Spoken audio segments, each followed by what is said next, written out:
So आज हामी विज्ञापन बोर्डमा मिडिया संस्था कसरी दर्ता गर्ने त्यसको बारेमा हेर्न जाँदैछौँ। सो त्यसको लागि के गर्नुहोस् त, सबभन्दा सुरुमा adboard.gov.np यो साइटमा जानुहोस्। सो यो साइट गइसकेपछि तपाईँको एडभर्टाइजमेन्ट बोर्डको वेबसाइट खुल्छ। सो यो वेबसाइट खुलिसकेपछि यहाँ तपाईँलाई चाहिने सूचनाहरू यसरी आइरहेको हुन्छ। यो सूचनाहरू सबै यसरी क्लोज गरिदिनु होला र यसको अन्त्यमा गई यहाँनिर तपाईँले के पाउनुहुन्छ त भन्दाखेरि AMS लगइन भन्ने हुन्छ। यो भनेको एडभर्टाइजमेन्ट बोर्डको सिस्टम हो। सो यहाँ क्लिक गर्नुहोस्, जसले चाहिँ एउटा नयाँ ट्याबमा सिस्टम खुलाउँछ। सो यो सिस्टम खोल्दाखेरि तपाईँले सबभन्दा सुरुमा यो पेज देख्नुहुन्छ है। सो यो पेज देखिसकेपछि तपाईँले के भन्नु, तपाईँको प्रयोगकर्ता अलरेडी छ भने तपाईँले लगइन गर्नु पर्यो। यदि प्रयोगकर्ता छैन, तपाईँ नयाँ दर्ता गर्न आउँदै हुनुहुन्छ भने दर्ता गर्नुहोस्, क्लिक गर्नुहोस्। यहाँनिर गएर मिडिया संस्थाको प्रयोगकर्ताको दर्ता गरौँ। सो अगाडि जाउँ। अब यहाँनिर तपाईँको संस्थाको नाम अङ्ग्रेजीमा, संस्थाको नाम नेपालीमा र संस्था के प्रकारको हो, रेडियो हो कि टेलिभिजन हो, अनि त्यसपछि मोबाइल नम्बर र संस्थाको इमेल चाहियो। सो अब यहाँ हेर्नुहोस्, संस्थाको लागि मैले अहिले एउटा नमुना मिडिया संस्था लिएँ र स्याम्पल, यसलाई चाहिँ के भनौँ त,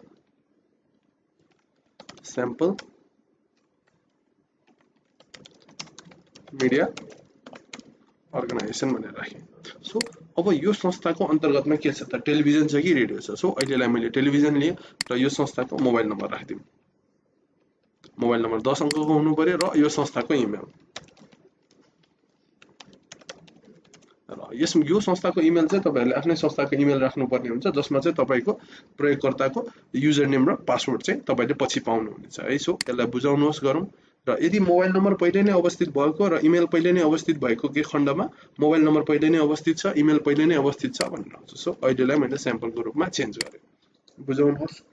र यति गरिसकेपछि के हुन्छ त, तपाईँको यो इमेल एड्रेसमा तपाईँको युजर नेम र पासवर्ड तपाईँले पाउनुहुन्छ। सो यसले पनि भनेको छ तपाईँले विज्ञापन बोर्डको प्रणालीमा सफलतापूर्वक दर्ता गर्नुभएको छ। कृपया तपाईँको प्रयोगकर्ता विवरण हेर्न तपाईँको इमेलमा जानुहोस्। सो म इमेलमा गएँ। तपाईँको जिमेल छ भने जिमेलमा जानुहोस्। तपाईँको योकमेल के छ, हटमेल के छ, त्यसैमा जानु होला। सो यहाँनिर आएर मैले के राखेँ त, मेरो इमेल राखेँ र इमेल राखिसके पश्चात तपाईँले यसरी चाहिँ के हुन्छ त, तपाईँको एकाउन्ट डिटेल्स पाउनुहुन्छ। सो यसरी एकाउन्ट डिटेल्स पाइसकेपछि यो पासवर्ड युज गरेर तपाईँले सिस्टममा लगइन गर्नुपर्ने हुन्छ, जुनमा मेरो इमेल यो थियो। यसलाई लगइन गरौँ। अब यो लगइन गरिसकेपछि तपाईँले पुरानो पासवर्ड, जुन मेरो पुरानो पासवर्ड मैले इमेलमा पाएको पासवर्ड, त्यसलाई चेन्ज गरेर नयाँ पासवर्ड राख्नुपर्ने हुन्छ। यदि यो नयाँ पासवर्ड र पुनः नयाँ पासवर्ड नमिलेको खण्डमा यसले तपाईँलाई मेसेज दिन्छ, जसले चाहिँ नयाँ र पुनः टाइप गरेको पासवर्ड समान छैन भनेर मेसेज दिन्छ। सो दुवै पासवर्ड समान हुन जरुरी छ र यसलाई सुरक्षित गरौँ। सो अब तपाईँको इमेल संस्थाको अब युजर नेम र पासवर्ड राखेर तपाईँले लगइन गर्न सक्नुहुन्छ। अब लगइन गरिसकेपछि यदि तपाईँको संस्थाको नाम अङ्ग्रेजीमा, संस्थाको नाम नेपालीमा गलत देखियो भने यहीँबाट तुरुन्तै एडिट गर्न पनि सकिन्छ है। अब अहिले गलत छैन, ठिकै छ। अब त्यसपछि तपाईँ निवेदन हेर्न जानुहोस्। अब तपाईँको निवेदन संस्थाको प्रयोगकर्ता दर्ता पछाडि संस्था दर्ता विज्ञापन बोर्डमा संस्था दर्ताको लागि अब तपाईँको निवेदन दिने प्रोसेस सुरु भएको छ। सो अब यसमा विद्युतीय सञ्चार माध्यमले पालना गर्नुपर्ने शर्तहरू छ, जुन शर्तहरू हजुरले स्वीकार गर्नुहोस्। ओके, ठिक छ। अब स्वीकार गरिसकेपछि अब तपाईँले यहाँनिर अब दिएका विवरणहरू भर्नु पर्यो। यो संस्था आवेदन फर्मको लागि चाहिने विवरण भर्नु पर्यो। स्थायी लेखा नम्बर राखिदिनुहोस् तपाईँको कम्पनीको। सो तपाईँको कम्पनीसँग रिलेटेड कुनै एउटा ब्याङ्क जुनमा तपाईँले पछि पेमेन्ट पाउनुहुन्छ। सो ब्याङ्क, मेगा ब्याङ्क, खातावालाको नाम राखिदिनुहोस्। ब्याङ्कको शाखाको नाम, यो खातावालाको नामहरू चाहिँ अङ्ग्रेजीमा राखिदिनु होला। एकाउन्ट नम्बर, खातावालाको नामहरू सबै अङ्ग्रेजीमा राखिदिनु होला। अब यसपछि ब्याङ्कको चेकको प्रतिलिपि, तपाईँले लेख्नु भएको ब्याङ्कको खातावालाको नाम, खाता नम्बर र ब्याङ्कको शाखाको नाम ठिक छ छैन भन्ने प्रमाणित गर्न तपाईँले चेकको एउटा स्याम्पल अपलोड गर्नुपर्ने हुन्छ। सो चेकको स्याम्पलको लागि मैले अहिले एउटा स्याम्पल कुनै फाइल लिएँ। सो यसको लागि मैले अहिले प्यान नै एज अ फाइल लिएँ।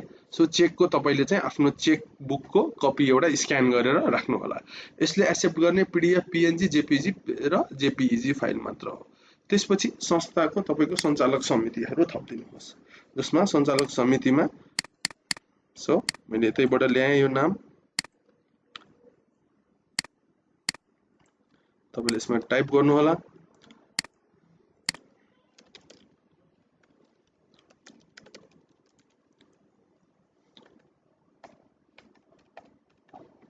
सो मोबाइल नम्बर राख्नु होला, पदको नाम राख्नु होला,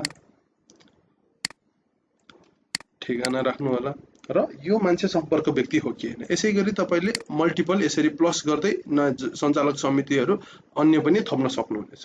हामी अहिले एकैजना राखौं र उहाँलाई नै सम्पर्क व्यक्ति तोक्दियौं र त्यसपछि तपाईको अफिसको स्थान जानकारी कता छ, प्रदेश बागमती प्रदेश, काठमाडौँ, कुन नगरपालिका हो र नगरपालिकामा ठेगाना के छ, धानकोट चन्द्रगिरी 12। सो वार्ड नम्बर छान्नुस् र गुगल प्लस कोड तपाईले राखे पनि भयो नराखे पनि भयो, सञ्चित गर्नुहोस्।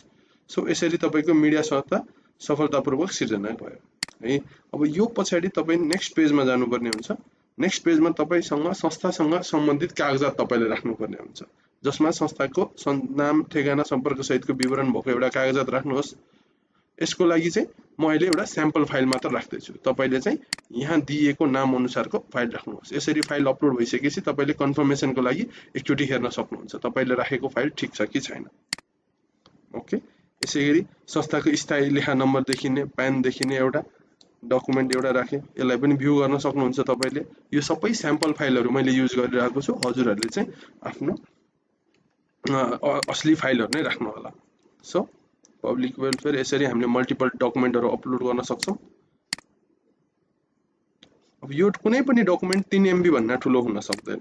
यो कुनै पनि डकुमेन्ट 3 MB भन्दा ठूलो हुन सक्दैन। सो यसमा यो तेस्रोमा मैले के गर्न खोजे त भन्दाखेरि यो 5औं नम्बरकोमा मैले प्यान जुन चाहिँ फोटो हो JPEG फर्मेट यो अपलोड गर्न खोजे, तर उसले के दियो त हामीले यो अपलोड हुन सक्दैन भनेर मेसेज दियो। सो त्यसको लागि हामीले के गर्नुपर्छ त PDF फाइल नै बनाएर राख्नुपर्ने हुन्छ। संस्थाको प्रबन्ध पत्र, विधान, नियमावलीको प्रतिलिपिलाई यो स्क्यान कपी चाहिन्छ जुन चाहिँ PDF हुनै पर्छ। सो यसपछि हामी अगाडि बढ्यौं। अब अगाडि बढिसकेपछि यो अगाडिको संस्था दर्ता निवेदन भन्ने ट्याबमा हामीले संस्थाको बारेमा विवरण राख्यौं। अब चाहिँ हामी त्यो संस्था अन्तर्गतका मिडियाहरुको बारेमा विवरण राख्न जाँदै छौं।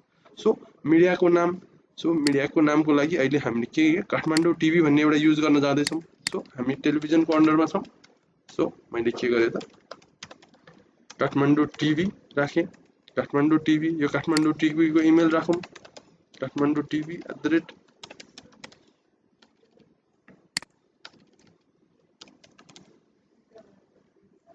काठमाडौँ टिभी को मोबाइल नम्बर राखौं, मिडिया दर्ता भएको निकाय सूचना तथा मन्त्रालय, सूचना तथा सञ्चार तथा सूचना प्रविधि मन्त्रालय, नियमित प्रसारण कहिलेदेखि भएको 2015 देखि 2015 देखि या 2000 हजुरले यहाँ राख्न सक्नुहुन्छ 2000 कहिलेदेखि हो। सो यो मिति सो वाइज हामीले सिलेक्ट गर्न सक्छौं। सो अहिलेलाई मैले यो डेट लिए। इजाजत पत्र नम्बर कुनै राख्नुहोस् तपाईको। अब प्रसारण क्षेत्र प्रकार तपाईको देशभर प्रसारण हुने हो कि प्रदेश तहमा हुने हो कि। सो मैले अहिले बागमती प्रदेशमा मात्र हुने गरे र विज्ञापनको माध्यम प्रकार विज्ञापन केबल, भूसतही, भूउपग्रह। यो भनेको केबल हो कि स्याटेलाइट हो कि र टेरेस्ट्रियल, यो कुन चाहिँ हो तपाईको केबल हो भने केबल छान्नुस्। नियमित प्रसारण भइरहेको हो। अब थप भुक्तानी हुने नहुने, यदि तपाईको थप भुक्तानी हुने हो भने हो क्लिक गर्नुस्, जसमा चाहिँ थप भुक्तानी के का कारणले त दलित हो कि महिला हो कि पिछडिएको समुदाय हो कि पिछडिएको भौगोलिक क्षेत्र हो कि त्यो छान्नुस्। सो यदि पिछडिएको भौगोलिक क्षेत्र हो भने तपाईको कुन चाहिँ भौगोलिक क्षेत्र हो यहाँ छान्नु पर्ने हुन्छ। अहिलेलाई मैले यसलाई होइन गरे। सो प्रदेश छान्नुहोस्, बागमती प्रदेश, काठमाडौँ, कीर्तिपुर नगरपालिका र यसमा पनि ठेगाना राख्दियौं।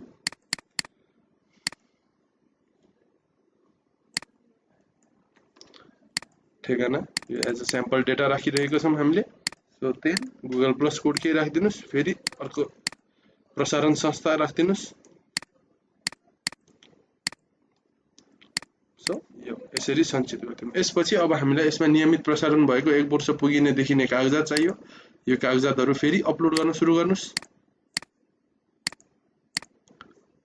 तपाईले कागजात राखेको ठीक छ छैन त्यो पनि एकचोटी भेरिफाई चाहिँ गरिदिनु होला।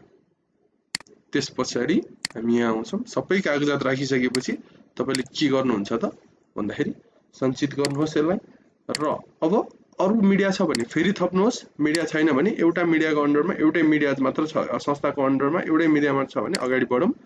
र यसमा तपाईले के हुन्छ त यहाँको यो नोट हेर्नु होला। जुन कृपया निवेदन डाउनलोड गरी हस्ताक्षर गरिएको निवेदन स्क्यान गरी पीडीएफ ढाँचामा अपलोड गर्नुहोस्। यो तपाईको निवेदन बन्यो, यसलाई डाउनलोड गर्नुहोस्। यो डाउनलोड गरेको यो मिडियालाई हजुरले डाउनलोड गरेको यो मिडियालाई प्रिन्ट गर्नुहोस्। यसमा चाहिँ के गर्नुहोस्, संस्थाको छाप लगाउनुहोस् र निवेदकको दस्तखत गरेर अब यसलाई चाहिँ के गर्नुहोस् त, यसलाई चाहिँ अब बुझाइदिनुहोस्।